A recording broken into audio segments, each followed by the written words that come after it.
Bəli, Çin Beynəlxalq İdxal sərgisi dünyada ölkə səviyyəli ən böyük sərgidir. Bu il sərgi artıq 8-ci dəfədir təşkil olunur və Azərbaycan da demək olar ki, hər il bu nüfuzlu sərgidə təmsil olunur. Və hazırda bizim birbaşa bağlantımızda müsahibim var, istəyərdim onu təqdim edeyim. Müsahibim Aspromanın icraçı direktoru Yusif Abdullayevdir. Xoş gördük Yusif müəllim.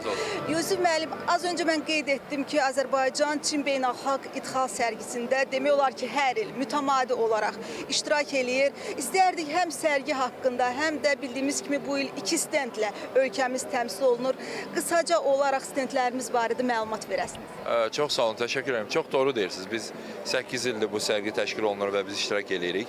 Hətta pandemiya dövründə bizim ticarət nümayəndəliyimiz çox fəal olub. Ümumiyyətlə, Çində bizim ticarət nümayəndəliyimizin fəaliyyəti çox genişdir. Biz İqtisadiyyat Nazirliyi olaraq həm Asproma, həm ticarət nümayəndəliyimiz həm bu sərgidə, həm digər sərgilərdə məhsullarımızı, eyni zamanda xidmətlərimizi təşviq eləyirik.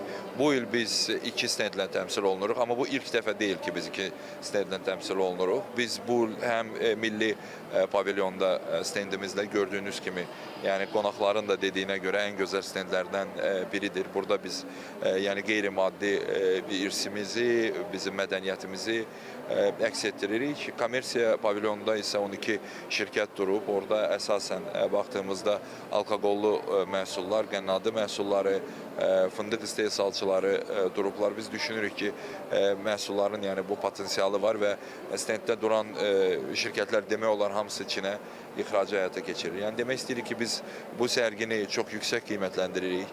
Ölkə rəhbərləri arasında imzalanan strateji sənədlərdə də bu cür platformaların, sərgilərin dəstəklənməsi nəzərdə tutulur. Biz də bu istiqamətdə gedirik və düşünürəm ki, sərgi daha da çox, belə deyim, ixracatçılar tərəfindən maraq predmetinə çevrilir. Biz həm bu beynəlxalq idxal sərgisində, həm Çində ümumiyyətlə keçirilən digər sərgilərdə də iştirakımızı genişləndiririk.